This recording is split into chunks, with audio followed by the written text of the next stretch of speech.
সমস্ত বাঙালির কথা বলতে পারবো না, তবে আমার মতন বাঙালি রয়েছে যারা সমস্ত কিছুর সাথেই আলুর তরকারি খেতে ভালোবাসে। প্রথমে কড়াইয়ে সর্ষের তেল গরম করে এখানে আমি কাঁচা লঙ্কা আর কালো জিরে ফোড়ন দিলাম। আপনারা কাঁচা লঙ্কা পাঁচ ফোড়নও দিতে পারেন। আলুগুলোকে ডুমো ডুমো করে কেটে নিয়েছি। এখানে আমি চন্দ্রমুখী আলু নিয়েছি, যার জন্য আগে সিটি দিইনি। যদি জ্যোতি আলু হতো তাহলে আপনারা একটা কি দুটো সিটি দিয়ে নিতে পারতেন। দিয়ে আলুটাকে নুন আর হলুদ দিয়ে ভালো করে ভেজে নিতে হবে, যেহেতু চন্দ্রমুখী আলু এইভাবে ভাজতে ভাজতেই গলে যাবে।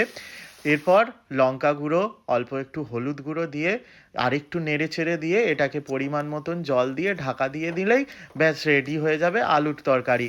তো এই আলুর তরকারি আমরা রুটি, পরোটা, লুচি বা বলতে পারেন মুড়ি, সমস্ত কিছু দিয়েই কিন্তু এই রকম আলুর তরকারি খেতে ভালোবাসি।